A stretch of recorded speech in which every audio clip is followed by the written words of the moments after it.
Adult toy shop employees. What's your best customer story? Had video rental rooms with a $20 deposit? Use the Kleenex. Don't urinate in the trash can. You'll get your deposit back. Why we had the urination rule was bizarre to me. Then I had to tell a guy he wasn't getting his deposit back. My favorite one was this woman who wanted to try anal, but her boyfriend wasn't into the whole thing. She decided to try it herself and backed up onto a doorknob. Yes, you read that correctly. Now, picture a doorknob and think very carefully about the role of a sphincter. She got stuck and called the fire department, who came down and cut a section of the door off. Apparently, she was brought in, stomach down on a gurney, with part of the door attached protruding from her ass to the ER. A few muscle relaxers and some lubrication later, and she was out of there. One day, a middle-aged man came to the store, furious, shouting, "How can you people sell toys to kids? There's no rule or law about this here." My brother tries to calm him down and ask what's going on. Apparently, this gentleman's 13-year-old son had purchased a clone, a willy, a kit of which you could make a dildo that's shaped like your dick. What the boy had done was that he had made a clone and then used it on himself. What he didn't know is that butt toys have those wings to prevent it from sliding in. And that's exactly what happened. The kid had freaked and told his parents, so the dad had just been at the ER with his boy and I guess needed a punching bag. When I was 19, I worked for about 3 weeks at a rental store that didn't just have a back room, but a full-on sex shop in back that was bigger than the front of the store. If you wanted to rent Dumbo for your kid and buy an assortment of cock rings for yourself, we were your one-stop shop. One time, I had a guy come in to buy an electric vagina, about $80 item. When I told him to have a nice evening, he responded, very enthusiastically, "Oh, you bet I will." 3 hours later, he came back. He wanted to return the electric vagina because the box was missing the lube that was supposed to come with it. Since I'd only been there for about a week and a half, I didn't know how to do a return, so I had to use the interstore phone to call the manager who was working the cash wrap in the front. She asked what was being returned, and when I told her it was an electric vagina, she said, "Okay, the first thing you need to do is inspect it to make sure it hasn't been used." What? Socially awkward 19-year-old me said, "Yes, you have to inspect it to make sure it hasn't been used." So I had to open up the rubber vagina and inspect it for wear and tear in front of the guy, who was giving me an "Are you f***ing kidding me" look. Mercifully, it had not been used, and I gave him his refund. The worst part about it is that I was still a virgin at the time, so that was my first close encounter with a vagina. I told this story to a couple of friends of mine too, and became known to them as the electric gynecologist for a while. One day, a small, nerdish, effeminate college-aged black man comes into the shop. I greet him with the normal "Hi, welcome, let me know if there is anything I can help you with." He doubles back and says, "Yeah, okay, I need your help. I'm trying to decide if I'm gay or not, so I'm looking for something to put up my butt." I am stunned for a second because this guy is so serious. I tell him, liking things up your butt doesn't make you gay. Being attracted to people of the same gender makes you gay. I was 22. I think I thought I was going to change this guy's life with this epiphany. He stood his ground. Nope. I need to see if I like things up my butt, so I walk him over to the dildo section where we sold a very nice anal starter kit. It came with 4 or 5 graduated sizes of butt plugs, and it was my go-to recommendation for any person looking to try anal for the first time. I give him the whole spiel, and then he looks at the price. I'm trying to remember now, but it couldn't have been more than $30 or $40.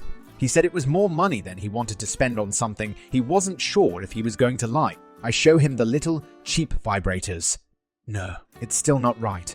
Well, I was at a loss for what he wanted and needed to help another client, so I left him. He wanders over to the bachelorette gag gift section of the store, picks something up, and comes to check out. He puts a penis-shaped water gun, probably 5 inches wide and 15 inches long, not to mention made out of the cheapest plastic that a toy can be made out of and not fall apart, hanging on the shelf. On the counter, I look at him for an explanation before I ring him up. This is it. This is perfect. This is the worst idea I've ever seen in my life. No, I know this is what I want. Okay, but I swear to God, do not come back here and complain when this thing breaks inside of you. He laughed a laugh that made me realize that he didn't believe for 1 second that this was a bad idea. This was 9 years ago, and I wonder about this guy all of the time. Not if he's gay or if he likes things up his butt, but if he is actually the dumbest person I've ever met.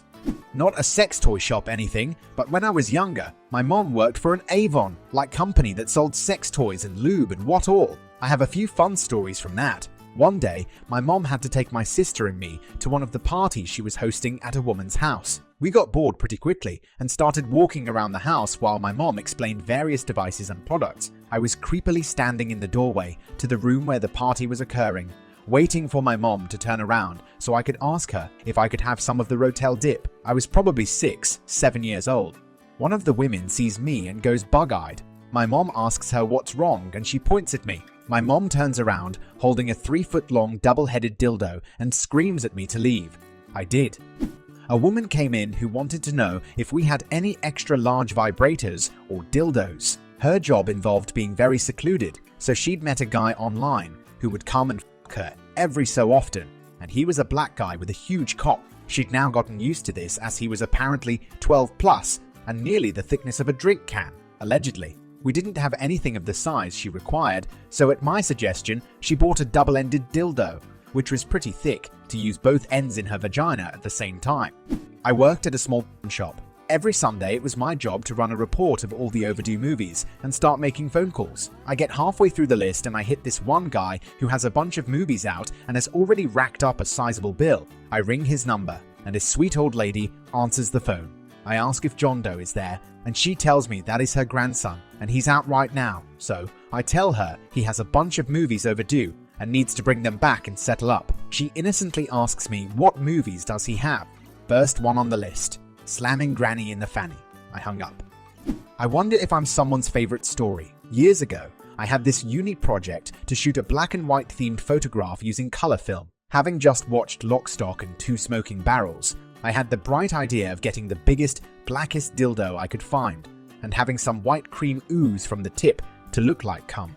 The sex shop employee where I went to get the goods was really into my idea, and pretty much went through their entire inventory just to give me the perfect vein-ridden dildo, and then went on to instruct me to buy a particular brand of sunblock that they knew for a fact had the consistency of cum. I worked at a sex shop from 19 to 21. And it was interesting to say the least. We were open till midnight on the weekends, and about 15 minutes before closing, this normal-looking woman in a tracksuit comes in. She's holding a leash with a diaper-clad man on the end. What shocked me more than anything was the dude had sandals with socks on. I told the couple they had to leave because pants were required in order to shop. Guy turns beet red. I'm thinking getting humiliated is his thing. The lady smirks and off they go. I had so much fun at that job. Not me, but my girlfriend's story. A customer came in, and she said she never had an orgasm, and she was told that some women just never have an orgasm. She didn't buy anything besides condoms, and then left. 2 days later, she comes back in with her boyfriend. The boyfriend is in a big huff yelling, "Tell her that some women just don't have orgasms," as he was throwing stuff around the room and talking about how his manhood was being insulted, and how he was gonna show everyone in the shop how big he is. After he finally left, he peed all over my girlfriend's car. If the sex shop worker who had to throw me and my drunk best friend out for having a sword fight with those hand-shaped feisty dildos is reading this, I'd like to apologize. We were so drunk. I worked at a tiny adult boutique in my city's downtown. Because the store was so small, I ended up having full-on conversations with the few people that trickled in over the course of the day. Here's a few of my favorite stories. A middle-aged couple came in looking for a cock ring and a bullet small vibrator. When they were looking at our remote-controlled bullets, they saw one that they recognized. They went on to tell me that the swingers group that they were a part of had bought about 8 of them for an activity they had planned. This activity entailed giving each of the ladies in the group a bullet, and then all the men picking a random remote. The plan was that throughout their evening, the guys would use the remotes to activate the bullets that were inside the women without warning. Pretty creative plan, right? Except what they didn't realize was that every remote and every bullet was exactly the same. So any bullet that was in range of the remote that was being used would activate. Apparently, the night still went well, just not quite as planned. An older French woman came in, probably in her early 70s. Super sweet woman. I asked if I could help her find anything. She informed me that her daughter had bought her vibrating dildo, but it had died, so she wanted a new one. I showed her what we had and she ended up choosing a very high-end one. At checkout, she realized that she'd like some lube as well, so I helped her find the best one for her needs. Once we were back at the register, she again stopped me because she saw some female stimulation oil that she wanted. After that, she felt she had what she needed and finished her purchase, which came out to about $400. She thanked me over and over again, hugged me, and practically giggled her way out of the store. I seriously hope to be like her at that age. To give this one some context, I'm a 22-year-old woman and I worked alone in the store, a seemingly pretty easy target for horny men thinking I'm on sale along with all the other stuff in the store. One young man came in one night looking obviously nervous. I was polite and welcoming as I was with all my customers. He seemed to warm up to me a little bit. He went to our small DVD selection and asked which ones were the best. I suggested a few, and he pretended to think on it for a little bit. Then, he moved on to our male enhancement section and asked my opinion on those. I again suggested a couple. He did this with a few other sections, and then finally came to the counter, where we have a jar full of miscellaneous condoms. He asked which one was best. After I pointed out the good ones, he bought one. He then held up the single condom he'd just purchased and said, "So can I use this on you?" I just stared at him for a few seconds, while his little bit of confidence he'd built up over the past 15 minutes visibly faltered. I politely refused after collecting myself and showed him I was married. He practically ran out of the store, mumbling apologies. It was a bad time for him to be wearing sweatpants, because the guy was more than half chubbing it.